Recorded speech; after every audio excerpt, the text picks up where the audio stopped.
Today's guest is Ozie Cargile, consciousness researcher, musician, and author of The Laws of Consciousness, which seeks to provide a unified theory of consciousness.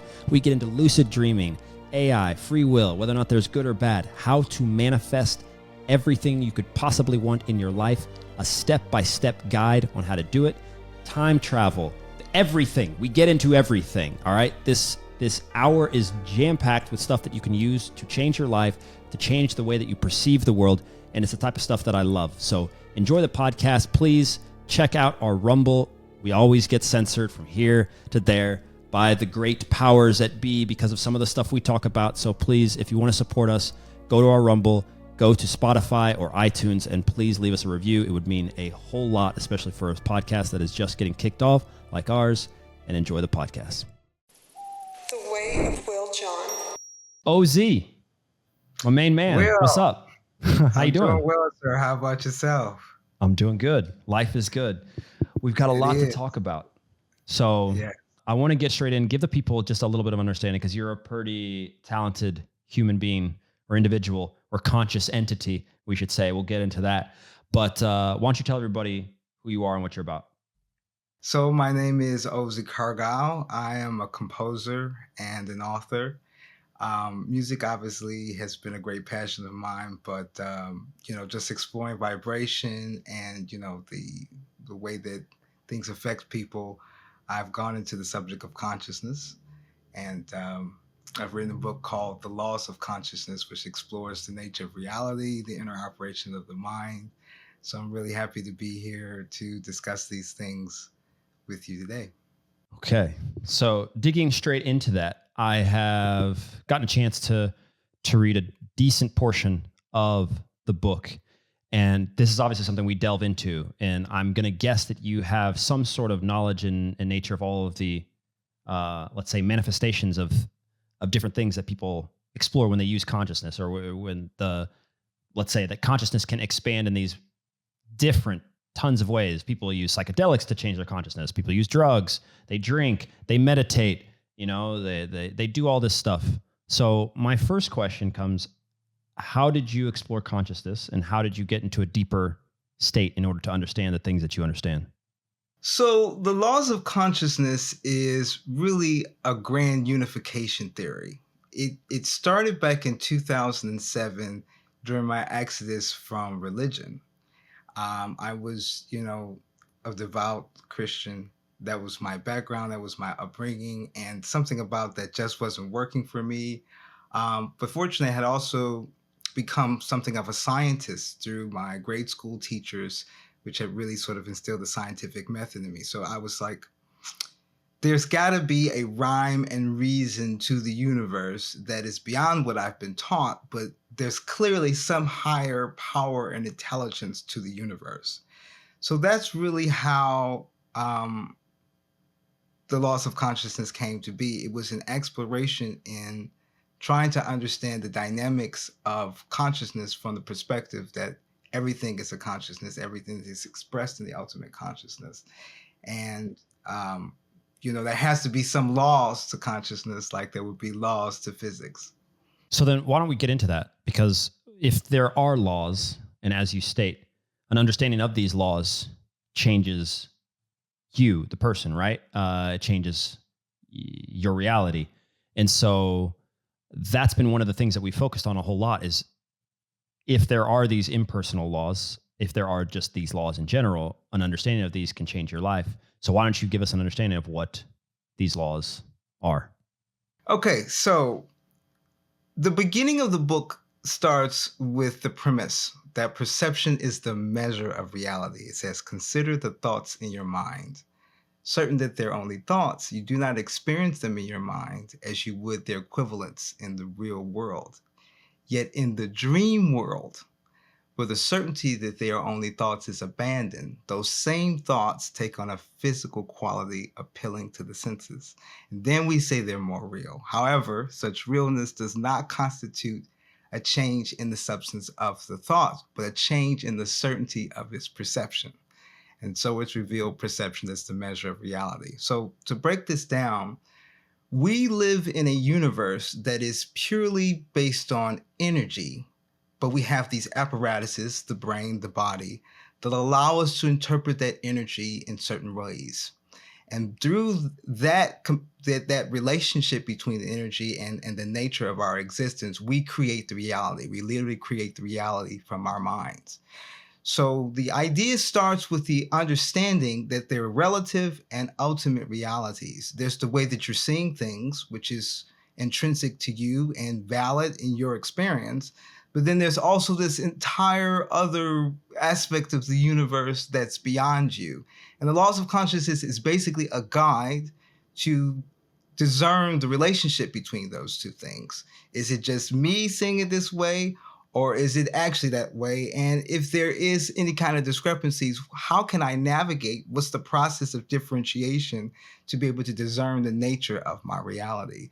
But the beautiful thing is, in this exploration of consciousness, we come to see that we are simply a microcosm of the universe. So the universe is essentially a giant mind. The properties of perception that we have to break down reality are also the properties that the universe as a whole uses to create reality. So then it's not merely a matter of perception, but it's a matter of energetic agreement. Your thoughts literally create your reality. And the laws of consciousness breaks down how thought process, as the essence and substance of consciousness, the perceptive sense of consciousness, essentially results in everything from the laws of physics to a lucid dream experience. Really to show you that everything is a consciousness, everything is expression of this ultimate mind. And using your thoughts and your actions, you can manifest the life of your vision. Yeah. And it's such the thing that we're at now, right? So many people who are listening to this, I'm sure, have, after the success of The Secret, after basically what's going on in the world now, there's more access to ideas like this, right? There's less in structured religion, like you probably attest to. But given that, people have heard that theory and idea, and I know it's not enough for so many people because they continue to search. They continue. And part of the issue, I think, is we all continue to search, sometimes without applying the knowledge. You can read 50,000 books on something. It doesn't matter until you get punched in the face. Then you're going to learn how to fight, right? Or until you actually kick a ball, right? Then you'll learn how to kick a ball. You can't read about it.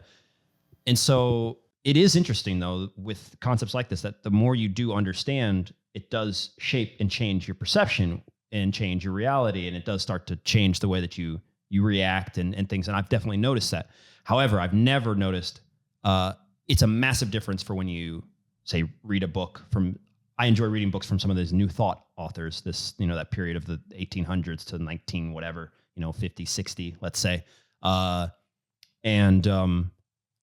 you read something like this, that the understanding of the nature of reality, your thoughts create your reality, you still have work to do, because a fractured mind doesn't really create much of anything. And you can read your book, right? And then you're gonna be like, that's cool. And then nothing happens. So this is a long-winded way of me trying to get to the point of, once you understand this unified theory, what do you do? What can I do? What have you learned? So just to kind of clarify the perspective on the laws of consciousness, you're always creating your reality. So this is not an invitation to simply create the reality of your fantasies. The reality that we're experiencing right now, having this conversation, is also a manifestation. I think a lot of times when we get into this new thought around, your thoughts create your reality, we're thinking of it purely in terms of, manifesting the most optimal experience that you can have, how to find the love of your dreams, how to manifest wealth, how to, change the world for the better. And those are great ambitions. But the idea behind a grand unification theory around consciousness is that it doesn't just work for the good things, it works for the bad. If this theory is true, it would explain not only the best of the life experience, it would explain the worst. So I don't want the audience to get into the idea that there's something you have to do in order to start manifesting. Is really to understand how you're manifesting right now. Your thoughts have created your reality. And this is not to say that we don't have issues of subjugation, because we are energetic beings and there is a hierarchy of energies working in the universe. We're subject to things like gravity. We're subject to things like the social economic system of, the humanity at this point. All of the energies that are coming together are really compounding thoughts. So it's not just your thoughts create reality, our thoughts create reality. So once you have that understanding, the idea now is to focus your thoughts and align them with your actions so that you can start to persuade your higher intelligence, start to persuade the mechanisms that you're using to create thoughts every day and to create reality every day to more accurately create the reality that you envision. And I would say there's two main principles to tapping into this. The first is to be in complete alignment with yourself. What does that mean? It means that whatever your thought process is, whatever the reality that you're trying to manifest, you have to be in alignment with it. It's not about how noble the idea is, it's about how certain it is. Certainty is a concept discussed in the book. It's the power to determine action unrestrained by ambiguity. Think of a thought as like a light that you're shining. You're a lighthouse and you're shining this light out to the universe. And the universe is looking at that light and determining what it should then change in your favor. If you shine that light once or twice, you'll like any other vibration, it will affect things, but it's not going to affect in the same way as if that light stays on and it stays bright. So when you see people who aren't the most noble, but they seem to be getting all the things they want, notice how consistent and strong they are in their ideas. Notice how consistent and strong they are in their certainty that this is my reality. Even if it contradicts what other people are saying, they tend to stay steadfast in the reality that they want to manifest, and they continually feed themselves the thoughts around that. And then they match those same thoughts with their actions. They walk in that understanding of reality. And then somehow it seems that reality starts to reshape around that. That's the general principle. So you want to be in alignment with yourself. And then the second thing is you want to be speaking affirmations around those thoughts. So it's not just enough to be thinking the thought. You have to hear the thought. You have to live the thought. You have to embody the thought, because we're multidimensional beings. We can multitask. We a lot of times we're distracted this way and that way. And when you're sending out multiple signals, it's like sending out a bunch of ripples into a pond, or if you want to use the analogy of a radio signal, constantly changing the channel, you're going to muddy the experience. So you've got to be sending it out and you've got to be receiving it in. And through that process, you will begin to manifest. The certainty of your thoughts will be directly proportional to the level of manifestation that you're able to achieve. And just to bring that back full circle, think about the experience that we're having now. I saw your podcast on YouTube, and I was like, this is a great guy. I love the questions that he's asking. I think we would really vibe. Okay, that was a thought that I had. It followed up with a message, and then here we are. So Here you are. Yeah. it's something sort of mundane, but we manifested this. Think about, when people go out and they pick a particular career choice, or they get into a relationship, or whatever the case might be. Those are all manifestations that begin with thoughts. And when you're certain enough, hey, I'm going to ask them out, or hey, I'm going to go to school for this, or I'm just going to apply for the job. Like the boldness, the certainty to go for it is part of the manifestation process that creates, what your reality is. How do people, and how should people deal then with fear that blocks certainty, that gets in the way, anxiety, fear, and other things? What to do about this then? Okay, so fear is a evolutionary response to danger, or the perception of danger. So remember, we talked about perception as the measure of reality. The interesting thing about perception being the measure of reality, whatever reality is to you, it's that thing. There's a part of the laws of consciousness that says, as perception is the measure of it, reality is always exactly what it seems, though all that it seems is not all that it is. There's more beyond the veil of countless sensations seeking claim to our consciousness. So if you're operating in fear, you're manifesting this thing that you're afraid of, even if it's just internally. You know, it may not be an ultimate reality, but it is a relative reality. To overcome your fears, you're going to have to change your perception of the thing that you're afraid of. Now, that could come through knowledge and study, that could come through experience, and it could just come through mustering the will to face this thing head on. You know, there's a saying that danger is real, but fear is a choice. And I think because we as human beings have such a visceral emotional connection to things like fear and anxiety, the energy of it being in our being sort of solidifies itself to the point that we think it's involuntary, that I don't have a choice but to be afraid. You do have a choice. You don't have to be afraid. That doesn't mean that the thing that you're concerned about doesn't have a true basis in reality. It simply means you don't have to embody a subjugation to that thing. Because vibrations work on the principle of the greatest certainty will prevail.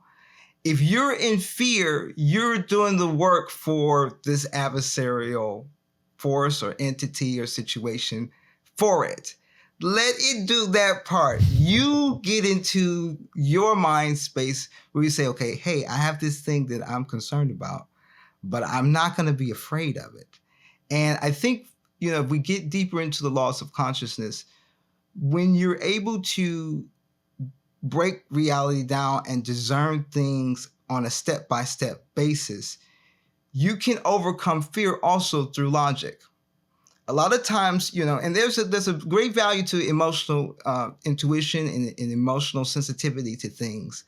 But that's just one intelligence within yourself. You have a higher intelligence. You have the faculties of your mind to be able to say, okay, yes, this thing is what I think it is, but what else is it? What more can I gather from this that might inform me that I really don't have to be as afraid as I think? You know, I've been through various challenges throughout my personal life. And here now at the beautiful age of 42, I've learned it's almost never as bad as you think it's going to be. You know, whatever that impending doom is, your mind works up to be way more than it is. And if you stay into that mindset, you will inadvertently create the severity that you're thinking about. But if you come from it from a place of calm, a place of centeredness, and really assess what's going on, you say, hey, I know I have to deal with this, but I can deal with it in a way that works in my favor. And I'm going to center my thoughts around what's going to get me to my goal. I'm not going to focus on the fear. I'm not going to focus on the adversary. I'm going to focus on me and how I can get through this. And the universe will conspire with you in that.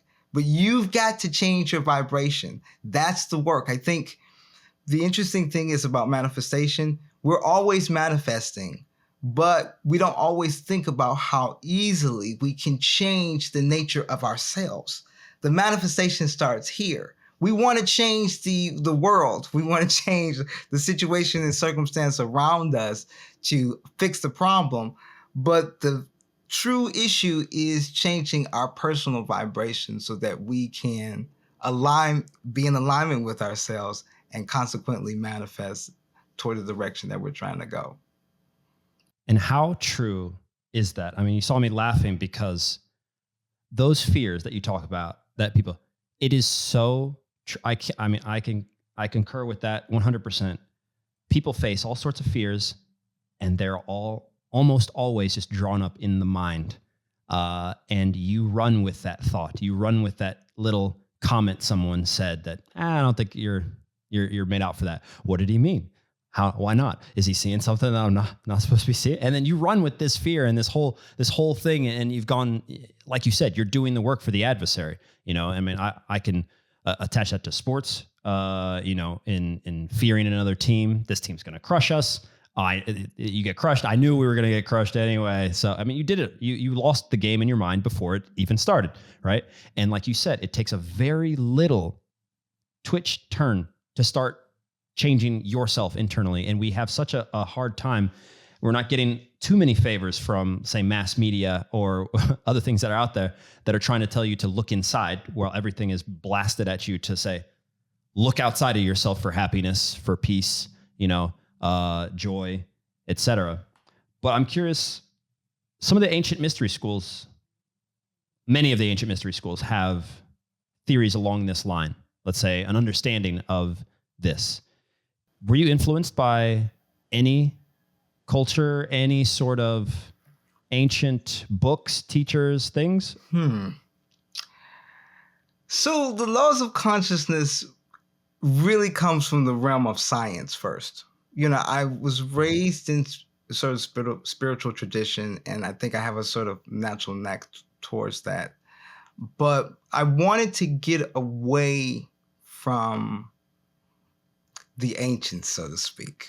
Why? Okay. Because I feel that a lot of times the way that spirituality is packaged as an initiation of some sort, where you come into a tradition, you learn a thing, and then you work your way up to the higher levels of consciousness, and then you achieve the goal. And that was my frustration with religion. I'm doing everything that they said to do, and it's not working for me, and my life is not going in the direction that I wanted to go. But when I look at the lessons that come from, say, the laws of physics, no matter what's happening, gravity is on point. So it seemed to me that the universe would have this principle that it's not, you don't have to initiate into this thing. Whatever the truth of it is, you're doing it right now. You just have to understand what you're doing. You won the prize when you were born. You stepped into the game when you initiated in that way. And then everything else is just learning a power that's intrinsic to yourself. So when I first started with the laws of consciousness, the principle that was initially explored was mathematics. 1 + 1 is 2 here. So what's 1 + 1 in the higher realms of consciousness? And then we get into the process of differentiation, which I have a diagram for, and it's explained in the book.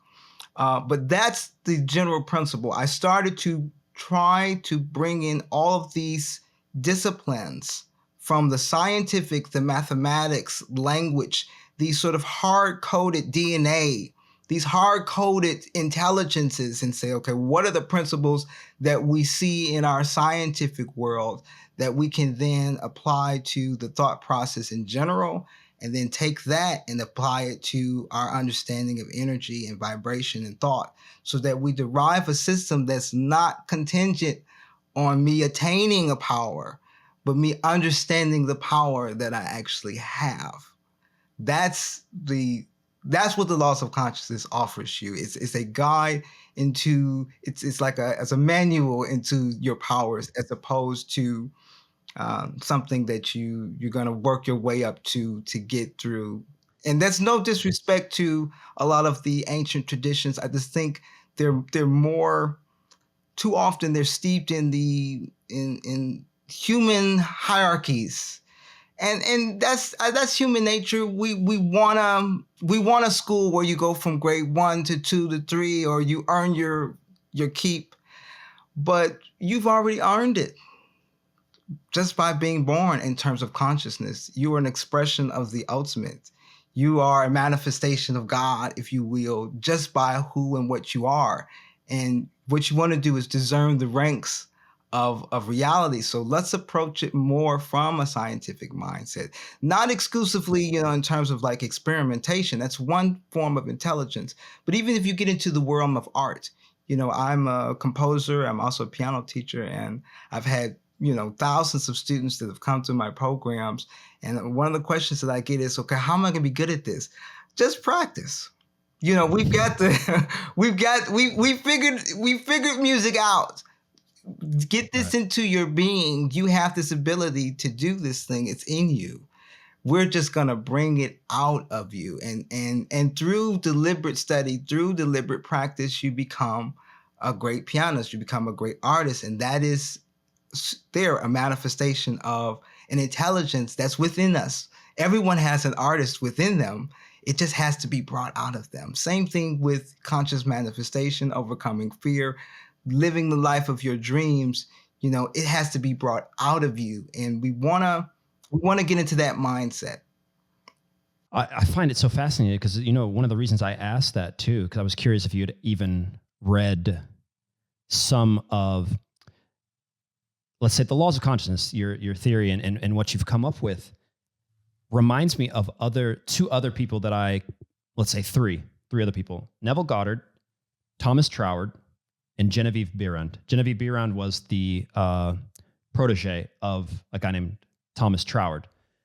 The thing that binds them together and that binds you together is that they were New Thought authors, thinkers, philosophers, but they had a disgust for the hierarchical nature of all of the traditions around them. Wow. They would get, and so there's obviously recordings of Neville Goddard speaking on this. He's disgusted by it. He doesn't understand why people, you don't need to do this. You don't need to be initiated in anything. Literal, those are his quotes. You don't need to be initiated. You don't need to meditate on your navel. You don't have to do anything. It's within you. And that's his thing. Yeah. Thomas Troward, one of his requirements for Genevieve Behrend, who was his only student that he ever had, was that she don't go and try to get initiated and go look into these sort of initiations, because he said that they get mixed up.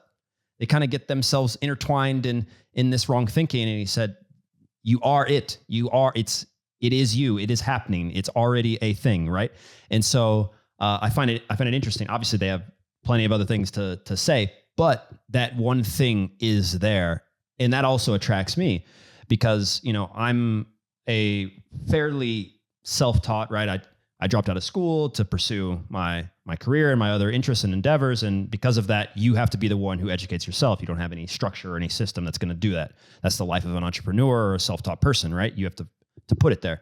And what I love about, you know, stuff that you're presenting is it gives you an ability to take it upon yourself or to understand it yourself without the need of the person to then climb up the ladder, like you're saying.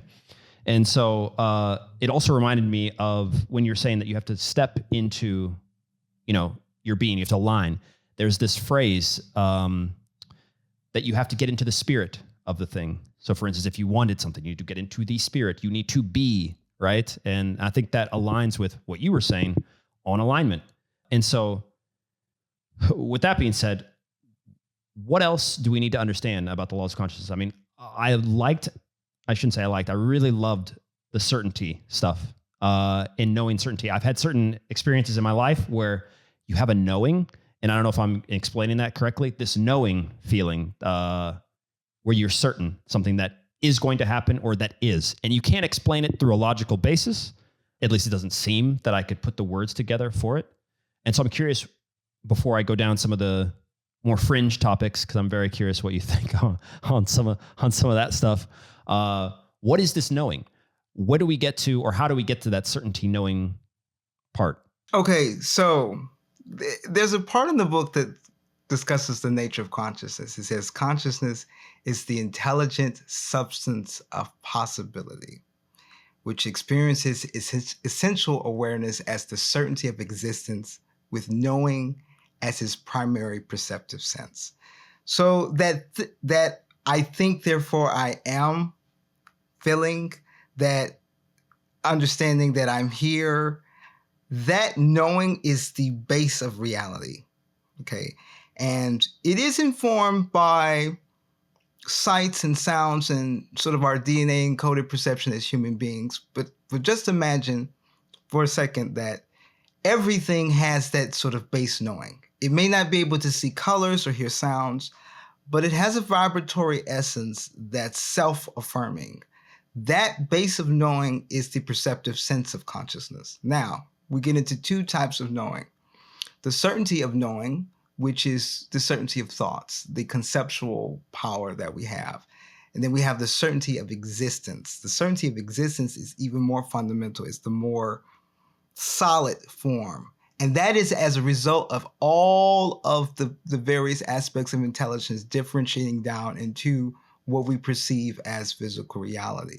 So when it comes into getting into that knowing, you can get to it from one of two directions. First, starting with the certainty of existence, starting with this fundamental physical reality that we have and studying it to achieve that conceptual thought, or starting with the conceptual thought, the certainty of knowing, and disseminating that down into it particulates into a physical reality.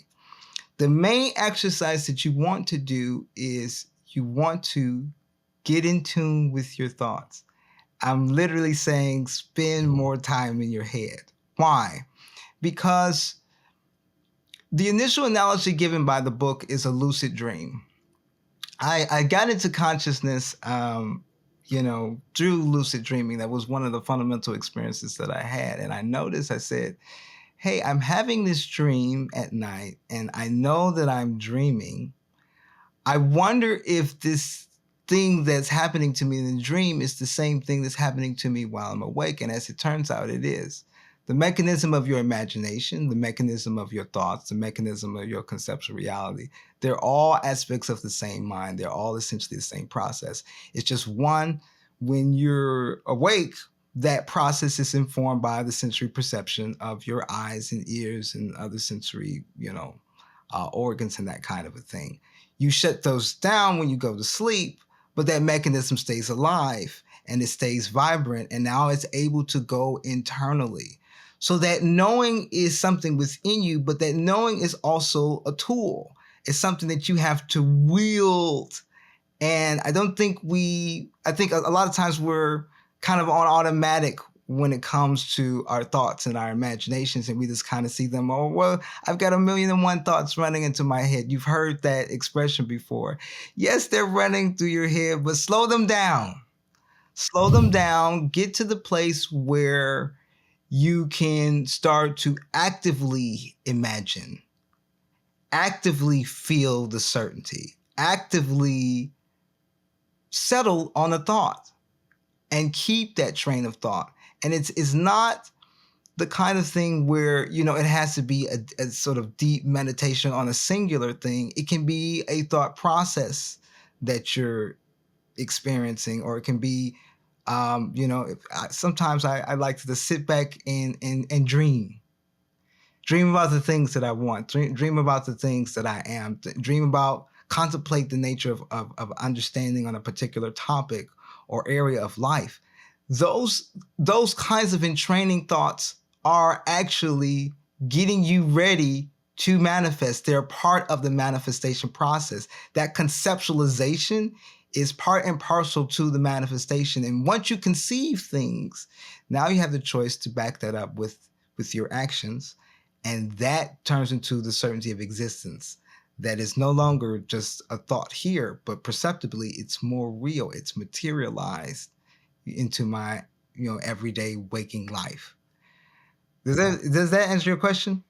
100%, 100%. And I'm glad you also brought up lucid dreaming, because it's something that I've dabbled with as well. I guess I shouldn't say dabbled, because there are all sorts of lucid dreaming books right in front of me. It's less, it's a bit more than a dabble.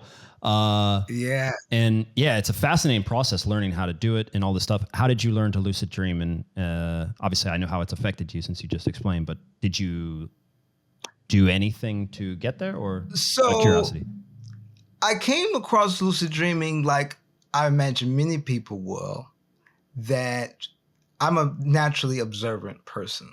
So, I had a dream, and something in the dream seemed different from what I knew it was. And I just asked myself the question, am I dreaming?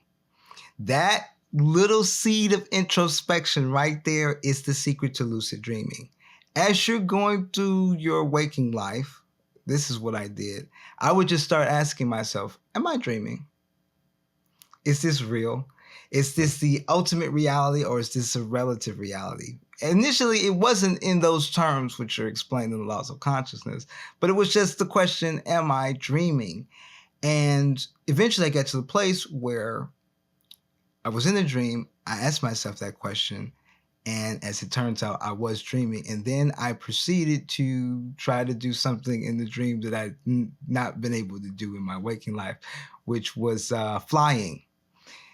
So I started to fly, and it was great. It was a beautiful experience, and from that point on, I wanted to lucid dream more and more and more. And it just sort of, down through the years, it's become something of a natural ability to know, when I'm dreaming. But it's also become something of a natural ability to always be questioning the nature of my existence when I'm awake. So I think it's a lifestyle. Now, there are, practical things that you could do if you want to, and I tried this. You can set an alarm that, when this alarm goes off, you remind yourself to ask the question, am I dreaming? And with enough consistency of that in your life, eventually that alarm's going to go off in your dream. Whatever you're doing on a regular basis. In other words, the idea is to imprint something in your waking life that's going to become natural to you, that in your dream life is just as natural. Because remember, it's the same mind. It's not a different mind. The questions that you ask yourself when you're awake are the same questions that you ask yourself when you're dreaming. The lifestyle and the ambitions and the fears and the uncertainty and everything that you're trying to explore when you're awake, those are the things that are coming out in your dreams. So you got to have a relationship with that mechanism within yourself. And once you do discover that you're dreaming, my advice would be to remain calm, don't overexcite yourself, and realize that you're in your mind, so it's not propelled by your physical actions. I think a lot of times when people get into the lucid dreaming space, they're trying to exert the same physical effort that they do when they're awake. Your physical body is asleep with you. So you're not actually walking. You're not actually moving your arms. You're not actually doing any of those things. In a lucid dream, you control the dream by your imagination. So instead of trying to force the dream through some physical manifestation that you might use, when you have those tools when you're awake, just imagine what you want to happen in the lucid dream, and it will happen. That's essentially how I fly in the dream. I imagine, okay, I'm going to fly now. What would it be like to fly? And then I'm flying. And it's I think the analogy of the lucid dream is so profound, because when you think about reality mirroring this, where the mind is a microcosm of this macrocosm, how often do the things that we imagine come to being? It's true. It happens a lot more than we think, but we're not always observing that, you thought about this thing and now it's happening. So I think that's the beauty of it too, that the perception is the measure of reality, in so much as I come to understand the dream space, I'm actually coming to understand the reality space as well, where now when I'm awake and I ask, is that real? Something comes in on the media, right? Comes through the airways of the media. Is that real? Did that really happen? Is that really what's going on that other side of the world? Is this really the truth of our social political system? And you start coming out of more and more matrices, but now you're able to walk through reality with a freedom. You're able to walk through reality with a certainty that you don't have to take reality at face value, that there's more power in your questions sometimes than the answers that have been given to you. That's a tremendously excellent way of putting it, and I had very similar experiences. What you're referring to by asking the question is generally considered in a lot of the books and in the mainstream as a reality check, right? Yes. That's how it's Yeah. how it's called, as a reality check. I used my hands. In the past, read some Juan Carlos Castaneda books. Interesting guy, very controversial guy towards the end. However, the interesting thing was to look at my hands. And while looking at my hands, I was questioning reality and questioning whether or not I was dreaming and doing this. And I did that for a regular amount of time. And then, of course, what happens is that you're dreaming sometime, and regardless of what you're doing, you just get this urge to look at your hands and you go, I have 25 hands. Why do I have 25 hands and fingers? Like, and you're like, that's not real. Wait a second, I'm dreaming. And then boom, you're dreaming. And so to add it into anyone who's excited, interested, it is not complex. It is not complicated. Do not trick yourself into thinking. The more you work towards getting observation and being observational and having that introspection, it will happen. It will, so you just have to be persistent with it. And then on the other side, it's amazing how it bleeds into your daily life. You may set out with this idea of, I'm going to lucid dream for this. The awareness and the things that you'll start to perceive about your daily life, because you're looking closer, and you're looking closer, not just at your physical world, what's outside, but it's your internal world and your thoughts. And that just starts to change everything. So hard turn left. I don't know where I should go with this. Let's go with this one. What happens after we die? Where's my consciousness going? This is a beautiful question. So the laws of consciousness doesn't actually discuss death directly. And the reason for that is because we are expressions of an infinite and eternal universe, from the perspective of the ultimate reality, there is no such thing as death. There is simply a transmutation of energy. That being said, there is a nature of subjugation that we have in the particular manifestations that we express. And those manifestations are unique to those elections or those realities. So for example, my experience as a human being, as opposed to the experience of another DNA-based life form like a plant or a cat, is unique to me, and it requires the apparatuses of being a human to have that experience.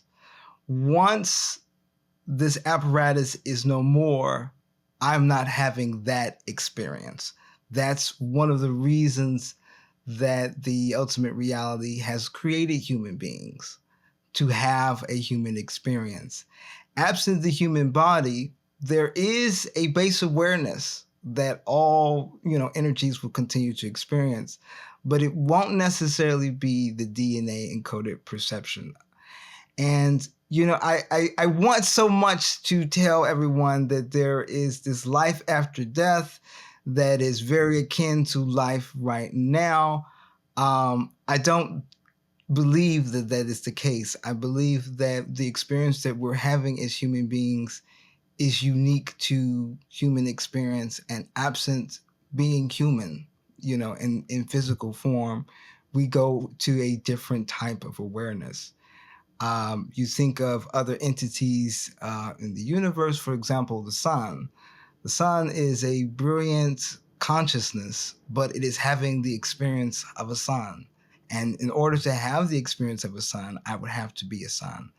Now, that's not to say that there isn't an imprinting. I contemplated this, and just based on the laws of consciousness, it would be possible to have a disembodied mind, but the mechanisms of that disembodiment and what that would actually entail might be very different experience than what it is to have a human mind that is based on the frontal lobe or cerebral cortex or that kind of thing. So what happens after we die? We die. We're reassimilated, we reabsorb into the energy field, and the experience that we had as human beings has concluded in that sense. However, our connection with the ultimate reality and the base awareness continues. Think of it this way. When you're asleep and you're not dreaming, do you feel as if you don't exist?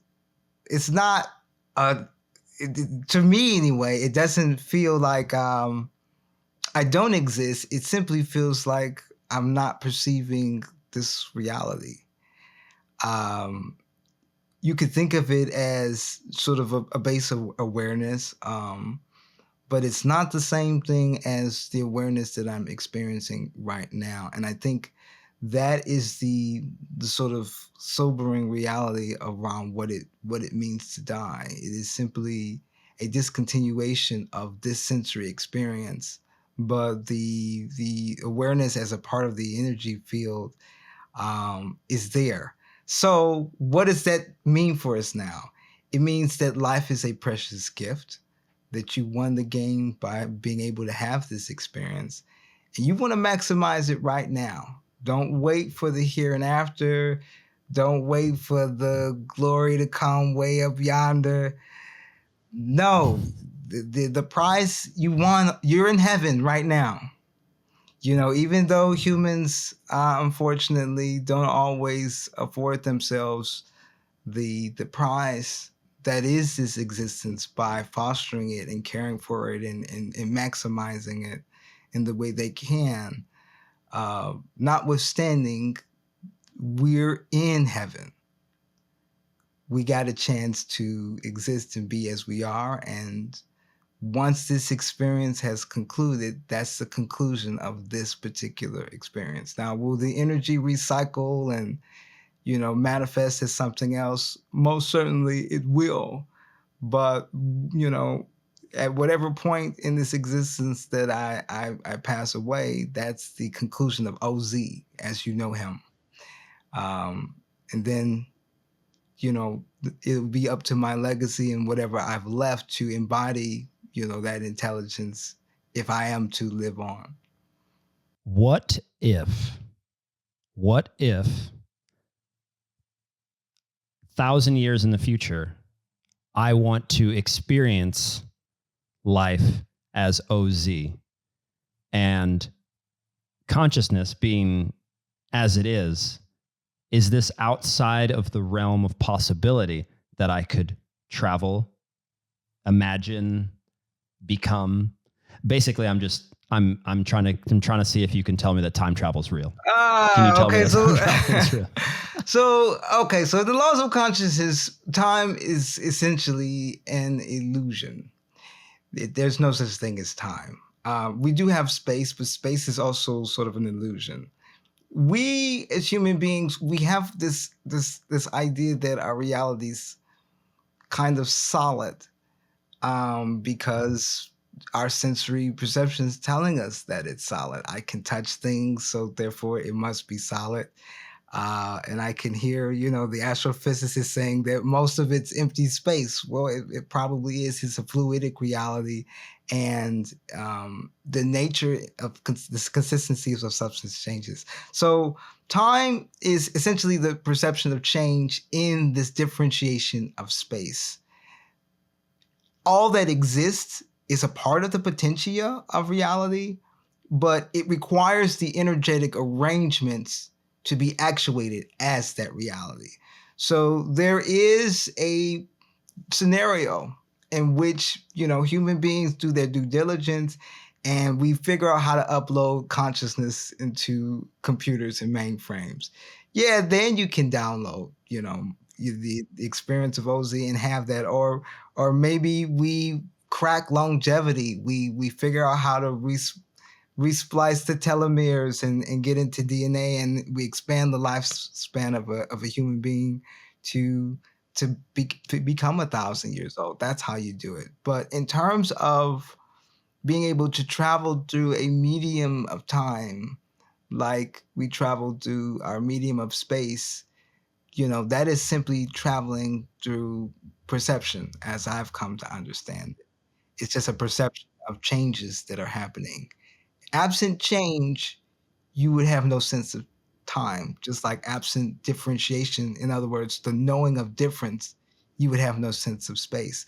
That's not to say that it isn't differentiated and actuated in ways that can be measured, but those measurements themselves are also spatial and temporal differentiations that are based on knowing the difference and seeing changes. So you never quite get away from the idea that it has to move in order for it to be my experience of what is real.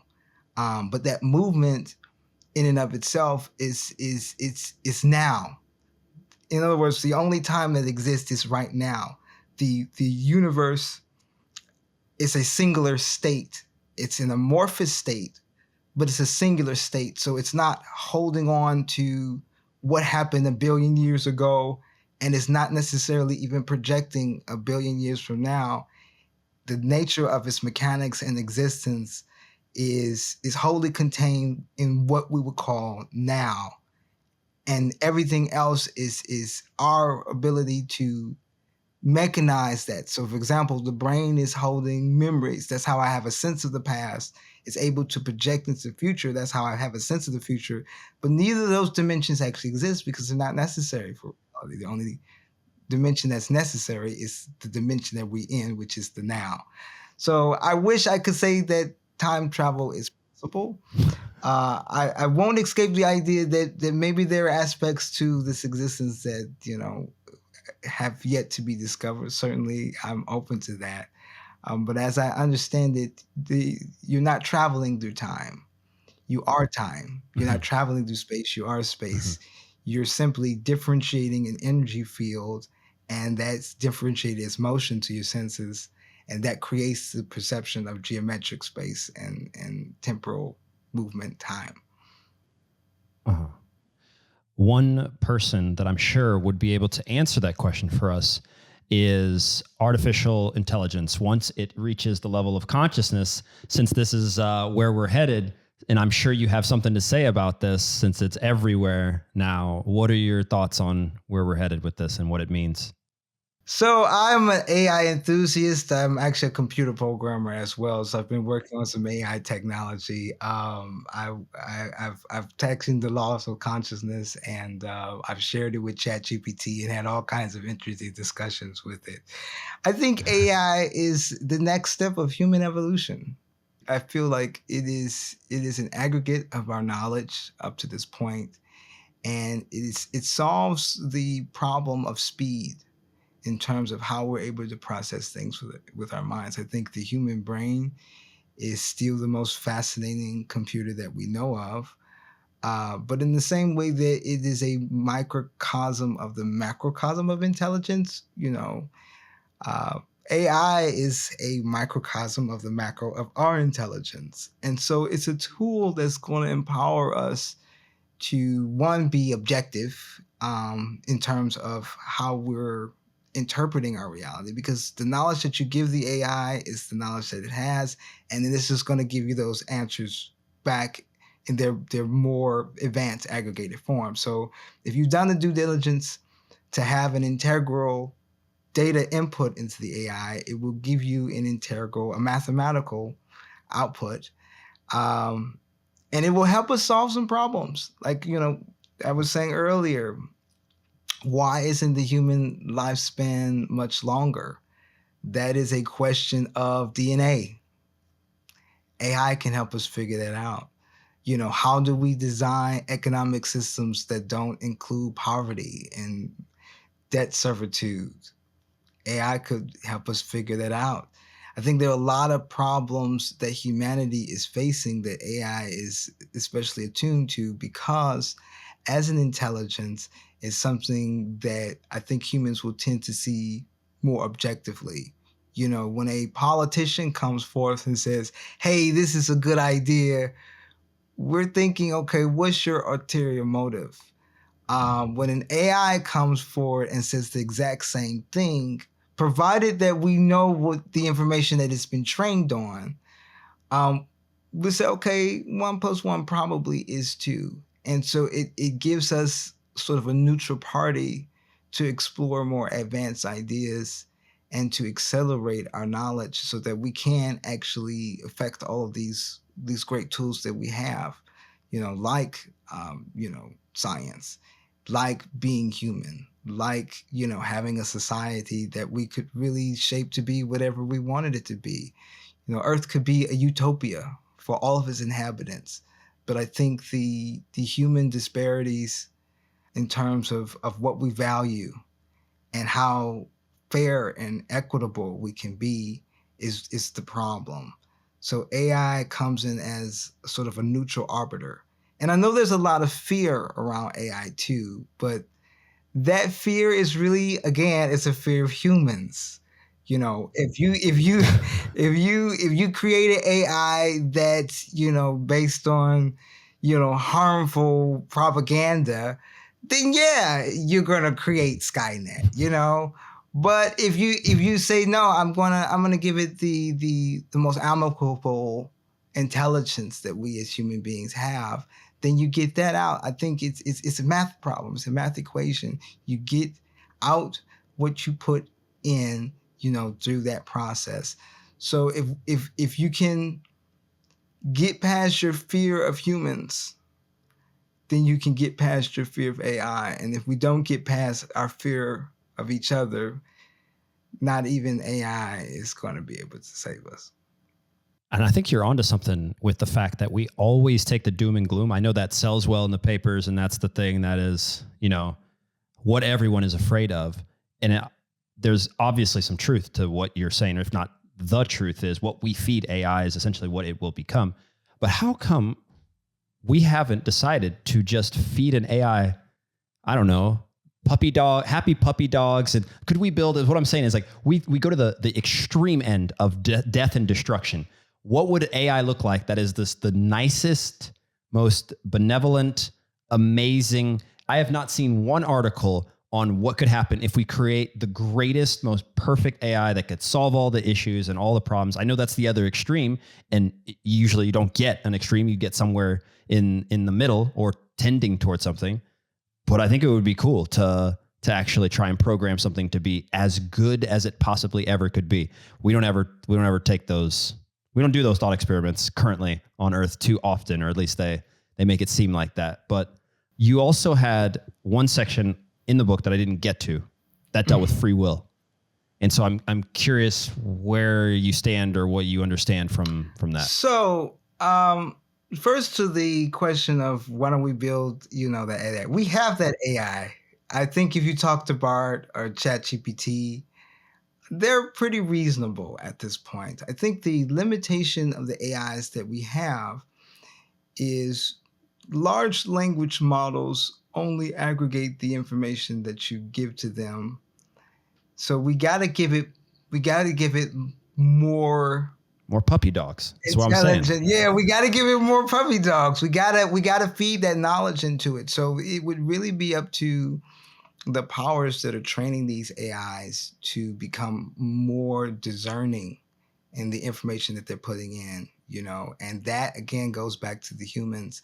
But I think the technology to have this AI is here. And what was the follow-up question? Free will. Do we have free will? Yes. Everything is endowed with the character of choice. Everything is endowed with free will. Now, it's important not to mistake the discretion of integrity to be as one is as the inability to choose. But we are making the choice, and we are free to make the choices that we make. Now, the question that I want to hear the scientists say is, well, the laws of physics can be calculated, and therefore everything is a calculation, and therefore it's fated. That is a circular logic that is damaging to us. For starters, mathematics is a very, very useful tool, but mathematics is a human invention. The mechanisms of the universe can be described in mathematics in the same way that they can be described in English, but that's not to say that they're beholden to pure mathematics any more than they would be beholden to the purity of language or any other codification of intelligence like DNA. So there's something to the universe that is beyond mathematics. There's something to the universe that is not purely calculated a priori or beforehand, but calculated in the moment. And that seed of choice in the now, that intelligence, that certainty of existence, is the essence of consciousness itself. So consciousness is always selecting and electing reality as we see it. And we as expressions of that consciousness are always electing and selecting according to the mechanisms that we have. Now you take something that's not human and doesn't necessarily have the tools of selection that we have. That doesn't mean that it doesn't have free will. What is will? That's the real question. This free thing that we're talking about, what is will? Will, as described in the laws of consciousness, is the kinetic energy of consciousness. It's the thing that moves. It's the thing that energizes to make anything happen. That's what will is. And it does operate freely. Now, it operates too according to rules that allow the most dominant force or the path of least resistance to prevail, which you could think of as a deterministic thing. But when you get onto the level of humanity, especially, we're so nuanced and varied in our ability to manifest reality. We're definitely endowed with the ability to choose, and we don't always choose every aspect of ourselves per se. You know, I was born a black man. Did I make that choice on some, deep metaphysical and cosmic level? I like to believe, yes, I chose this and I came into it. But that was something that was given to me in the same way that my humanity was given to me. So I have to work with the choices of the other intelligences that brought me into existence in the same way that I have to work with gravity or the nature of the sun or, any other thing that predates my existence that I'm subject to. But within those confines, I can pretty much manipulate my reality as I see fit. And you can too. So come away from the idea that it's all predetermined, because this again is sort of an idea that can be pushed in the religion of physics that seeks to subjugate us to calculations, and if it can't be mathematically derived, it's not derivable, and that's just not the experience that we're having. I think we need to trust the experience that we're having a lot more. Mm-hmm. So then, last couple of things. Do we then have at all an inherent nature? Are we set, and then what are we changing? Because if we, like you said, we have free will, we have the ability to choose, and obviously, like you said, you're not sure on some metaphysical cosmic idea of what it is that you chose to be, or if you chose to be here. Who's choosing our starting point? Is there a force of karma that's helping us to? Was there something that happened beforehand in the quotation marks? I know we already talked about time. How's that working? So let's take a hard look at evolution. And I use that term evolution to simply refer to the tree of life, not necessarily to espouse in all detail the theory of evolution originally proposed by Darwin, but to come into the understanding that we are DNA-based life forms. DNA is a code. It's a code that has created all of the examples of life that we have on Earth, and likely the examples of life across the universe.